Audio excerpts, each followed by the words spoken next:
제가 오늘 말씀드린 것과 정반대로 수업을 하고 있다면 이 학원은 정말 시간 낭비, 돈 낭비다 라고 말씀을 드리면서 안녕하세요. 너 이거 아나의 오늘은 중등편 영어에 대해서 좀 조언을 드리고자 합니다. 제 생각에는 아마 중학교 때 제일 많이 영어 공부를 할 거라고 생각을 합니다. 제가 진짜 너무너무 오랜만에 중학생을 좀 가르치고 있어요.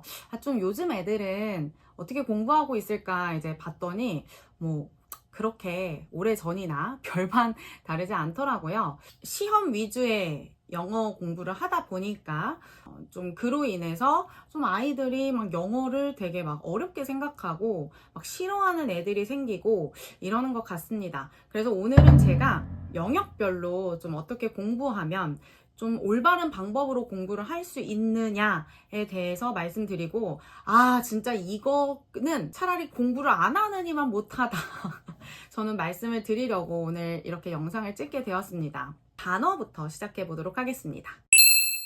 단어는 추천해 드리고자 하는 거는 단어 수업이 있는 곳을 가보시면 좋을 것 같아요. 보통은 이제 문법이나 아니면 독해 수업 위주로 돌아가지만, 그리고 단어는 그냥 이렇게 시험 보는 정도인데요. 학원에 와서 예를 들어 이제 우리가 한과를 외운다고 치면 그냥 그 한과에서 중요한 단어 있죠. 그런 것들 또는 선생님들께서 재미있게 외워줄 수 있는 그런 방법들이 있을 거 아니에요. 그런 방법을 통해서 같이 한번 보는 거죠. 그리고 학원 안에서 외워서 한 30분 정도만 외우게끔 한 다음에 바로 시험을 보게끔 하든지, 이렇게 하는 방법이 저는 효과적이라고 생각을 합니다. 보통은 이제 주 2회를 많이 다니실 겁니다. 한 번에 이제 5개 외워오라는 학원이 제일 많거든요. 이게 쉬운 일이 아니에요. 적게는 100개, 많게는 150개 이럴 거 아니에요. 이 단어를 외워서 그 중에서 몇 개를 시험을 봐서 이렇게 맞추게끔 한다는 게 진짜 쉬운 일이 아니거든요. 그래서 일단 학원의 도움을 좀 받을 수 있는 방향으로 진짜 단어 때문에 진짜 아이가 몸서려 친다면 그런 도움을 받으시기를 좀 정말 강력하게 추천드립니다.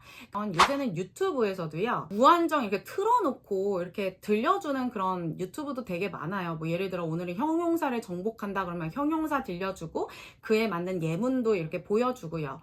저는 단어를 학습할 때 제일 좋은 건 사실 예문이라고 생각을 하거든요. 시험 요새 보면 아시겠지만 그냥 한글 영어 주고 한글 뜻 쓰고 영어 주고 한글 뜻 쓰고 이렇게 시키거든요. 근데 저는 이게 명사를 제외하고는, 또는 이제 부사 같은 거 단어가 그렇게 많지 않은 거는 그냥 단어 자체만 외워도 되겠지만, 동사 그리고 형용사는 쓰임새가 정말 다양하거든요. 그래서 동사는 반드시 주어나 목적어나 아니면 그 동사의 뒤에 오는 부분까지 한번 이렇게 같이 짚어주셔야 도움이 됩니다. operate, 대표적인 되게 다양하게 잘 쓰이는 고등학교까지 가는 동사이거든요. 근데 얘를 그냥 operate 뜻하면 1번 작동하다, 2번 운영하다, 3번 가동하다, 4번 수술하다 이렇게 되어 있어요, 여러분들. 근데 사실 이걸 따지고 생각해보면 이 operate 자체라고 하는 게 결국에 뭔가 어떤 행동, 움직임을 통해서 이렇게 굴러가게끔 한다는 게 operate이거든요. 그럼 이게 이제 확장돼서 어떤 기계가 되면 얘가 그냥 작동을 하는 거예요. 굴러가게끔 하는 거니까. 회사는 경영을 하는 거죠. 우리가 수술도 의사 선생님이 이렇게 손을 놀리는 거잖아요. 그러니까 그것도 결국 수술하다라는 의미가 오는 겁니다. 자, 이렇게 해서 이걸 다이어처럼 이렇게 외우게 하지 마시고, 뭔가 이 다이어의 하나의 뜻을 관통하는 뭔가 그런 뜻을 좀 아이한테 너 한번 생각해 볼래? 이렇게 하시든지, 아니면 제가 말씀드렸던 것처럼 operate service 이러면 서비스를 운영하시나요? 가 되는 겁니다. surgeon이 operate 하는 거죠. 의사가 수술을 하다 라는 맥락이 되는 거예요. 사실 예문이 있으면 거기에 언어적인 감각이 있기 때문에 학생들이 어느 정도는 유추를 하면서 해석을 할 수 있어요. 다시 한번 강조드리지만 너무 진짜 지겨우면 차라리 그냥 단어를 와서 외우게끔 해서 그 자리에서 시험을 보게끔 하는 그런 학원, 혼자서 외우게끔 하면 너무 힘드니까 그렇게 그냥 집중력 있게 외우게끔 하는 그런 도움을 받으시든지, 아니면 그래도 중학생 때까지는 학부모님들이 옆에서 많이 도와주십니다. 그래서 그냥 같이 펼쳐놓고 예문을 그냥 해석하게끔 하셔도 좋고요. 처음에는 이해를 하고 암기하게끔 하는 게 기억이 훨씬 오래 남습니다. 실제로 이거는 많은 학생들한테 적용해보면 그래요. 제가 그냥 뭐 단어 뜻을 이렇게 외우라고 했어요. 근데 이제 보통 이제 고등학생 같은 경우는 이 지문 안에 있는 단어를 외워야 되거든요. 근데 그냥 단어를 물어보면 아이들이 몰라요. 이 지문에 자, 블라블라에서 제가 그 문장을 불러주잖아요. 그럼 그 문장에서 쓰인 단어를 딱 들으면 학생들이 떠올린단 말이에요. 그래서 이 문장 안에서의 효과가 진짜 뛰어납니다. 그래서 제발 제 영상을 보시는 분들은 꼭 단어를 오늘부터 예문 답을 하는 것도 아니고 동사는 주어가 뭐 하는 거, 그리고 이 동사 뒤에 오는 그 구조, 딱 그 동사 앞에 있는 명사, 동사 뒤에 있는 명사나 그런 덩어리들만 같이 보게끔 하시면, 그렇게 해야 고등학교 가서 독해적으로도 굉장히 수월하게 아이들이 학습을 할 수 있습니다. 두 번째, 문법입니다. 문법 힘들어요. 저도 오늘 투부정사 그리고 동명사 막 이런 거를 요새 미친 듯이 가르치고 있거든요. 중학교 때에서 고등학교 때를 올라갈 때 학생들이 제일 힘들어하는 이유 중에 하나가, 내가 배운 그 투부정사가 문장에서 왜 쓰이는 건지 잘 몰라요. 그냥 우리 학생들이 이제 시험용 이제 문법을 푸는 건, 너 want 다음에 투부정사 쓸래, enjoy 다음에 투부정사 쓸래, ing 쓸래, 이런 거 고르게끔 하고, 야 ing 쓰는 거 외워, 이 정도예요. 이걸 외우라고 하는 거고, 가정법도 예를 들면 그 가정법이 어떻게 태어났는지도 가르쳐 주질 않고, 그냥 가정법의 공식은 if, 주어, 가고, 동사, 주어, 우드, 슈드, 구두, 동사 원형 공식을 외우게끔 시키는 거예요. 맞습니다. 그게 문법이죠. 법칙이 있으니까 그 법칙을 외우는 거는 제가 뭐라고 말씀드리진 않아요. 하지만 문법 수업 자체를 정말 그냥 그 법을 외우게끔 하는 거면 사실 강사가 필요한 게 맞을까요? 그냥 책 보고 외우면 되는데요. 그래서 말씀을 드리자면 상관 수업 같은 걸 하게 해요. 그래서 이 선생님 수업이 나와 맞는지를 좀 들어보게끔 하는 거죠. 그래서 그걸 들어보게끔 하시고, 첫 번째, 문법만을 위해서 공부하는 학원은 아니었으면 좋겠어요. 저는 우리가 그냥 투부정사를 중학교 때는 이런 거예요. 투부정사가 개념이 엄청 많습니다. 얘는 모든 역할을 다 하는 놈이거든요. 그러다 보니까 외울 것도 엄청 많고요. 이 투부정사 하나의 덩어리를 끝내는 것도 무지하게 어렵습니다. 그래서 보통 학교에서는 시험에 어떻게 출제가 되냐면, 야, 이번 시험에는 투부정사 중에서 가주어, 진주어만 학습을 할 거야로 시작을 합니다. 그것만 시험에 나오는 거예요. 그러면 학원에서는 그것만 미친 듯이 시키는 거거든요. 근데 가주어나 진주어가 왜 나오는 건데요? 그 용어가 뭔데, 그 투부정사가 도대체 거기서 왜 튀어나오는 건데부터 시작을 해야 되는 게 아닐까요?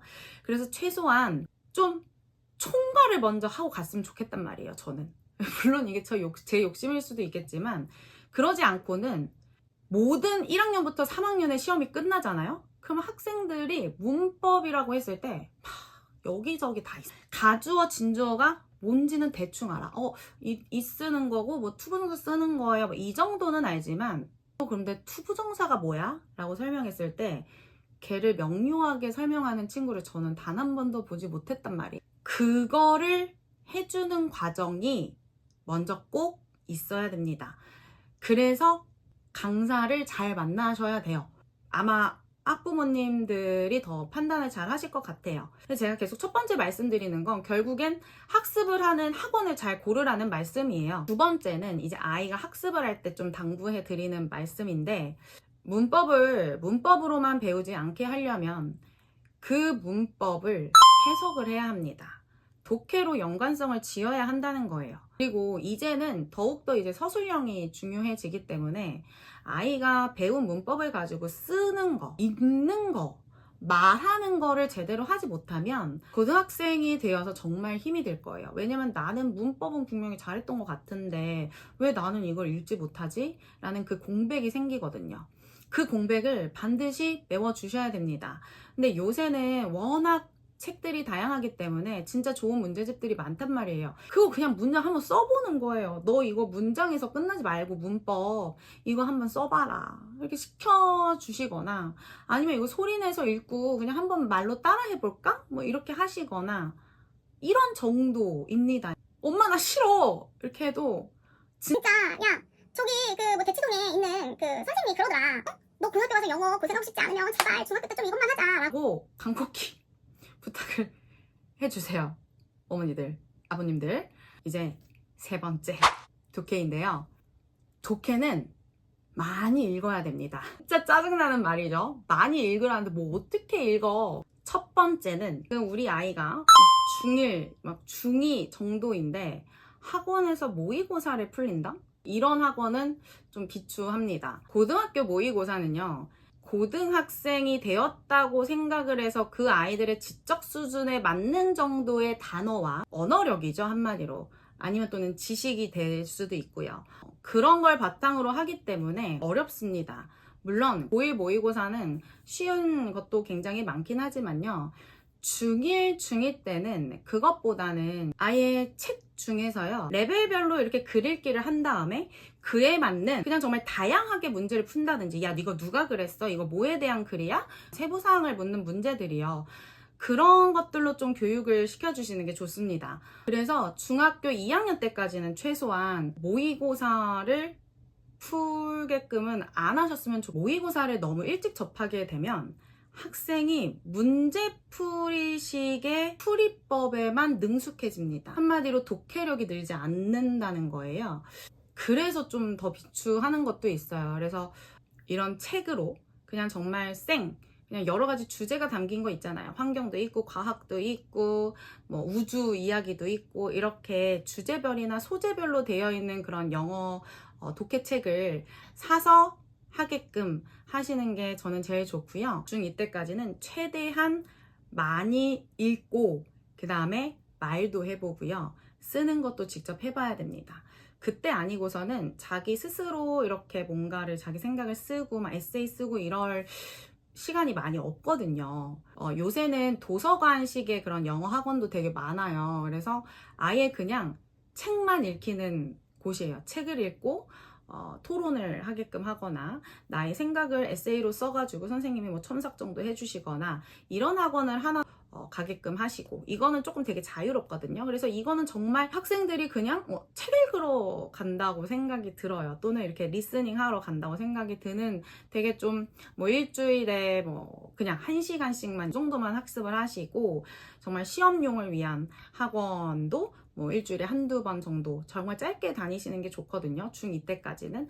그러기를 조금 추천드립니다. 오늘 말씀드린 거는 중2까지를 제가 말씀드리는 거고요. 초등 자녀 학부모님이 보고 계신다면 문법에 대한 부분은 초등학교 때 굳이 안 시키셔도 괜찮을 것 같아요. 초등학교 때는 단어, 듣기, 말하기, 그리고 읽기, 이거를 굉장히 많이 할 수 있는 곳으로 좀 학습을 아이가 해줄 수 있으면 좋을 것 같습니다. 학생들이 뭔가 재미도 놓치지 않으면서 그렇다고 막 아예 시험과 거리가 먼 또 학생들은 아니거든요. 그래서 아마 학부모님들이 굉장히 신경이 많이 쓰이실 거라고 생각합니다. 오늘 영상 보시고 제가 오늘 말씀드린 것과 정반대로 수업을 하고 있다면 이 학원은 정말 시간 낭비, 돈 낭비다 라고 말씀을 드리면서 오늘 영상을 끝내볼까 합니다. 제가 이렇게 말하면서 보니까 앞으로 또 무궁무진하게 찍을 영상들이 많이 있을 것 같아요. 중3에 대한 이야기도 있을 것 같고요. 문제집 좋은 거 좀 추천드릴 수 있는 영상도 만나뵐 수 있었으면 좋겠습니다. 오늘 영상이 도움이 되셨다면 아나쌤이고요. 너희과나 채널 구독해 주시고 그 다음에 좋아요도 많이 눌러주시고 그 다음에 알림 설정도 해주시면 좋겠습니다. 다음에 더 좋은 영상으로 찾아뵐게요. 안녕. 아나 모르나 모르면 들어온나.